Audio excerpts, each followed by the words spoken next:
মাম্মা ঘুম থেকে ওঠো বাবা। উমা আজকে কি হবে, তোমাকে ডেকে গেল তো ওরা, জানো তোমার আজকে নবরাত্রির নবমী না, তোমার আজকে পুজো হবে। ওরা আজকে ডেকে গেল তো আমরা ঘুম পাড়িয়ে দিচ্ছি, দেখো। আরে ওঠাও ওঠাও, কে খাইয়ে দিয়ে নিয়ে যেতে হবে, চলো চলো চলো।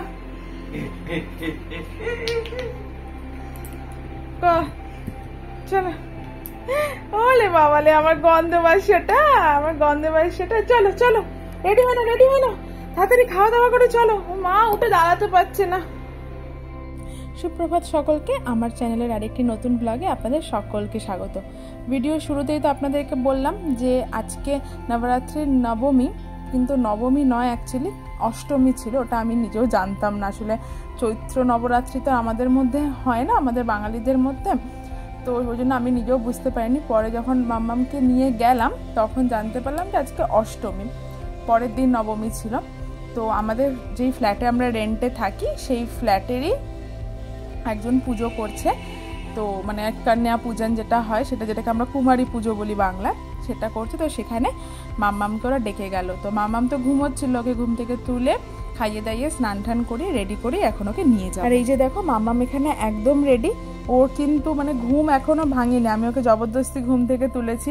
তার কারণ একজন বলে গেল তাকে বাড়িতে না পাঠালে কি ভালো লাগে, তাই আমি নিজেও শাড়ি ঠাড়ি পরে রেডি হয়ে নিয়েছি। আর ওকেও দেখছো কত বড় বড় হাই তুলছে, তো ওকেও রেডি করে নিয়েছি। আর এবার আমরা যাব, যেহেতু নিচেই একদম, তো অতটা কোনো অসুবিধা নেই। ওর যদি সেরকম হয় সেখান থেকে এসে আবার ঘুমিয়ে পড়বে।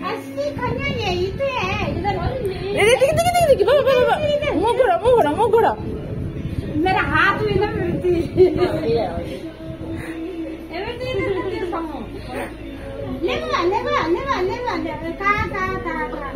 কিছু হয়নি কিছু হয়নি বাবা।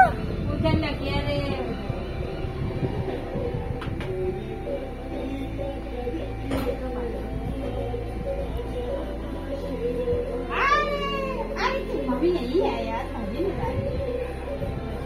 मम्मी यही है यार।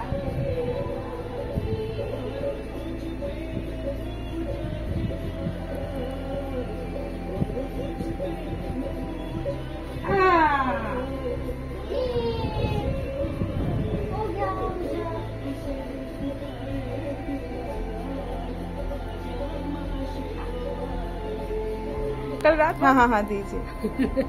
नहीं इसके आप उसके हाथ में थमा दीजिए, इसको थोड़ा टच तो कर ले। उसी का है ये। नहीं ना नहीं ना কি দিয়েছে তোমাকে? মা ও ও ও তুমি ধোবে না না। उसको वो केला चाहिए, वो केला खाती है ना। केला खाती है, हाँ अच्छी बात है। ठीक है बस अब उसको पैसे ले गया। হ্যাঁ ফলগুলো তোমাকে দিয়েছে তো, খেতেই দিয়েছে। নাও নাও রেখে দে, এখন রেখে দে, দেখি রেখে দাও, আবার রেখে দি। হ্যাঁ তোমাকে খেতেই দিয়েছে, নাও নাও।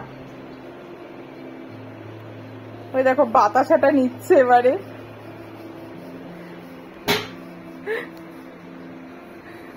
বাতাসা দিয়েছে, বাতাসা খাবে বাবা। মাম্মাম যেহেতু একটু ঘুম থেকে উঠতে দেরি করে দিয়েছিল, তারপরে ওকে খাওয়ালাম, স্নান করালাম, টাইম লেগে গেছিল। তো তাই জন্য মানে আমরা যেতে যেতে বাকি যারা কন্যা এসেছিল তারা বেশ বড় বড়, তো তারা সমস্ত চলে গেছিল। তো শুধু পরে ওরই পুজোটা আর কি করলো। আর মাম্মাম করে যে প্রসাদটা দিয়েছিল, হালুয়া, পুরি, চানা, কলা আর নারকেলের টুকরো, এটাই কিন্তু নবরাত্রির মাতা রানীর মেন প্রসাদ আর কি। তো সেই প্রসাদটা নিয়ে মাম্মাম এখানে ও আর কি খাওয়ার চেষ্টা করছিল। আর এইদিকে এই যে মাম্মামকে এবার ড্রেস চেঞ্জ করিয়ে দিয়েছিলাম, আর ওর বাবা ওকে কমলা লেবুর রসটা খাইয়ে দিয়েছিল। আর আমি চলে গেছিলাম কিচেনে দুপুরে রান্নাটা সারতে। নববর্ষের দিনকারাতে চিতল মাছের কালিয়াটা বানিয়েছিলাম, আরও কিছুটা চিতল মাছ রয়ে গেছিলো। অর্ণব বেশ একটু বেশি করেই এনেছিল।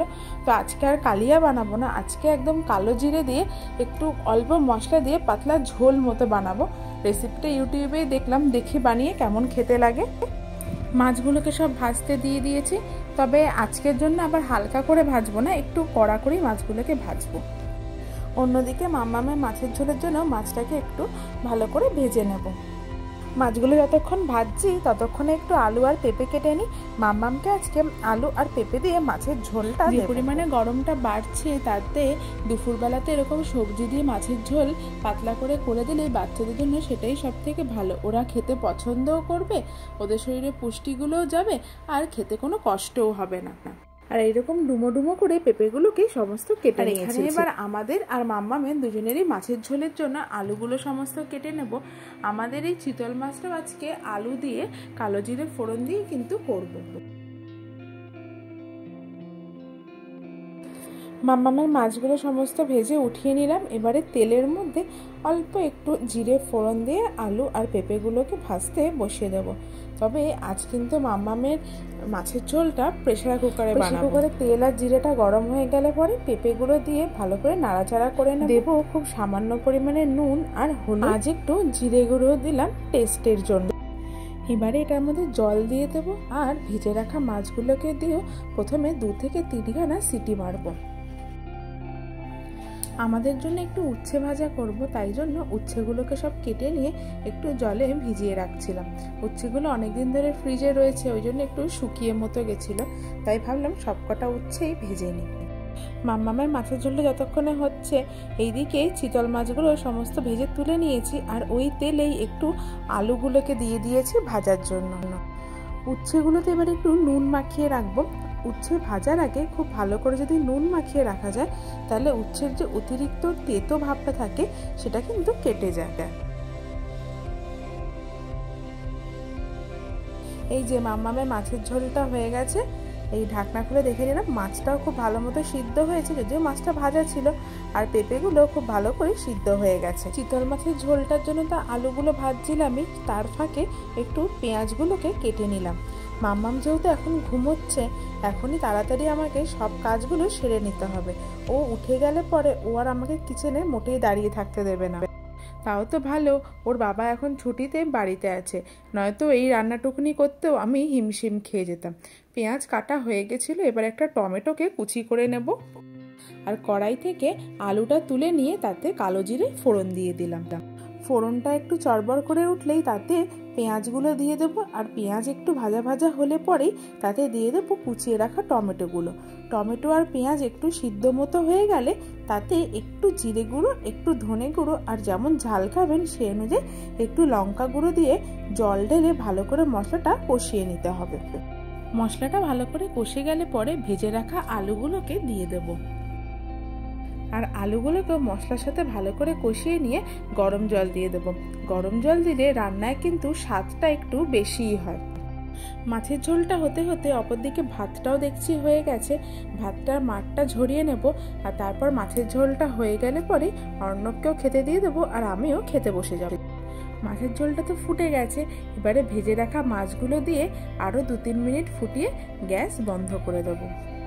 আর ব্যাস রেডি হয়ে গেল চিতল মাছের তেল ঝোল। ভাত, মাছের ঝোল সব কিছু হয়ে গেছে, এবারে শুধু ঝটপট উচ্ছেগুলোকে ভেজে নেব, আর তারপরে আমি আর অর্ণব খেতে বসে যাব। আজকে আবার বিকেলে একটু বাজারে যাব ভাবছি। মাম্মামকে একটা জুতো কিনে দেবো। যদিও মাম্মাম হাঁটতে পারে না, কিন্তু তবুও ফ্রক পরলে বা বিভিন্ন জামা কাপড়গুলো পরলে পাটা ভীষণ খালি খালি লাগে। শীতকালে তো মোজা পরে নিত, কিন্তু গরমকালে কি আর মোজা পরা যায়? তাই ভাবলাম ওকে একটা সুন্দর দেখে জুতো কিনে দেবো, যাতে জামার সাথেও একটু স্টাইল করে পরতে পারে। অর্ণবকে খাবার বেড়ে দিয়েছি, আর মাম্মামও ঘুম থেকে উঠে গেছে। ওর মাছটা আগে থেকেই বেছে রেখেছিলাম, তো ওর ভাতটা আর এই মাছটা নিয়ে নিলাম। এবার ওকেও খাইয়ে দেবো, সাথে আমিও খেয়ে নেব।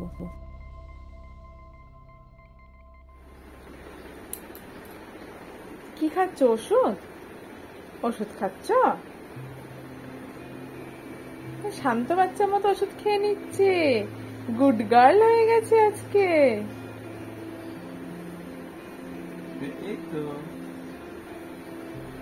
হ্যাঁ, ওষুধ খাচ্ছি, ওষুধ।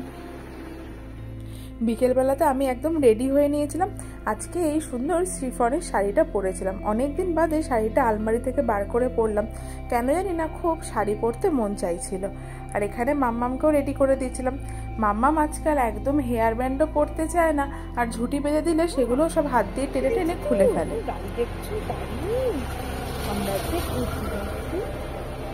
বাইরে করে চলে গেল, মামাকে নিল না।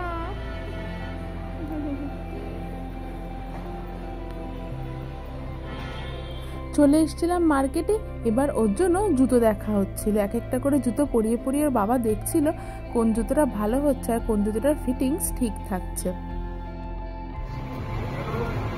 তোর পায়ে হবে না, না একটু বড় লাগে। হ্যাঁ একটু বড় লাগে, মানে ওর পায়ে একটু বড় হবে।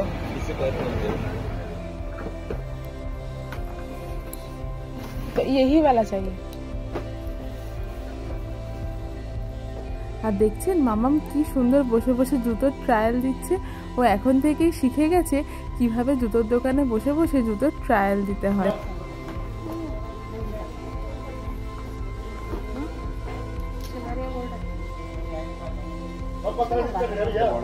এটা অনেকটাই বড় আছে না, তবে ওই পিঙ্কটা যতটা খুলছে এটা ততটা খুলছে না। কি সুন্দর সুন্দর সব জামা কাপড় বাবা। মাম্মামের জন্য জুতো কেনার পরে আমরা গেছিলাম একটু সোনার দোকানে। মাম্মামের তো একটা ছোট ভাই হয়েছে, তো সেই ছোট ভাইকে গিফট দেওয়ার জন্য একটা রূপোর বালা আর একটা রূপোর চেন কিনতে গেছিলাম। আর দেখো এই বালাগুলো কি সুন্দর দেখতে, এর ওপরে নজরগোট টাইপের বানানো আছে। দেখি পরে মামামের জন্য এরকম টাইপের একটা বানাবো। আর এই যে এইরকম টাইপেরই বালা মাম্মামের ভাইয়ের জন্য নিয়েছিলাম। আর এখানে এসে চারিদিকে এত আয়নার আলো দেখে মাম্মাম তো খুব খুশি। আজ তবে ভিডিওটা এখানেই শেষ করছি। আশা করছি আপনাদের আমার ভিডিওটি অনেক ভালো লেগেছে। আর যদি ভালো লেগে থাকে তাহলে আমার চ্যানেলটিকে সাবস্ক্রাইব করে দেবেন। আর আপনি যদি আমাকে ফেসবুকে দেখে থাকেন তাহলে আমার দেবযানী বণিক নামক যে প্রোফাইলটা আছে ওটাকে অবশ্যই অবশ্যই ফলো করে দেবেন। আজ তবে আসি, আজকের মতো এখানেই তাহলে ব্লগটা শেষ করলাম। দেখা হবে অন্য আরেকটি নতুন ব্লগে। সবাই ভালো থাকবেন, সুস্থ থাকবেন, সবাইকে টাটা।